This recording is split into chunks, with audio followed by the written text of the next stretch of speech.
ರಕ್ಷಿತ್ ಅಷ್ಟು ದೊಡ್ಡ ಪಾರ್ಟ್ ನನ್ನ ಲೈಫಲ್ಲೂ ಕೂಡ. ರಿಲೀಸ್ ಆಗೋಕೆ ನಮಗೆ ನಾವು ಅನ್ಕೊಂಡಂಗೆ ಸಿನಿಮಾ ಆಗಲಿಲ್ಲ, ಜನ ಯಾರು ಇಲ್ಲ, ಸಿನಿಮಾ ರೀಚ್ ಆಗ್ತಿಲ್ಲ, ನಾವು ಅನ್ಕೊಂಡ ರೀತಿ ಬೇರೆ ಬೇರೆ ಸಿನಿಮಾಗಳು ಬೇರೆ ರಿಲೀಸ್ ಆಗಿತ್ತು. ಸ್ಟೇರ್ಕೇಸ್ ಮೇಲೆ ಕೂತ್ಕೊಂಡು ಇವನು ಕಣ್ಣಲ್ಲಿ ನೀರು ಹಾಕೊಂಡ್ಬಿಟ್ಟಿದ್ದ. ಮಗ ಆಯ್ತು, ಮುಗೀತು, ಲೈಫ್ ಮುಗೀತು ಅಷ್ಟೇ, ಇನ್ನೇನು ಮಾಡಂಗಿಲ್ಲ. Decade back, once upon a time, when I came to Bangalore, I came with a huge dream.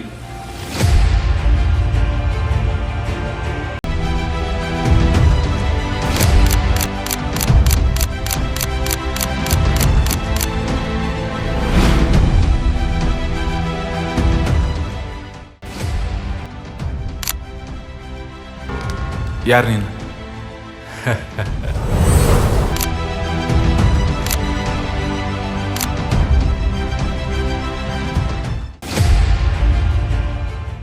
ಕೆಲವರಿಗೆ ಯಶಸ್ಸು ರಾತ್ರೋರಾತ್ರಿ ಕಥೆ ಆದರೆ ಇನ್ನು ಕೆಲವರಿಗೆ ಅದೆಷ್ಟೋ ವರ್ಷಗಳ ತಪಸ್ಸಾಗ್ಬಿಡುತ್ತೆ.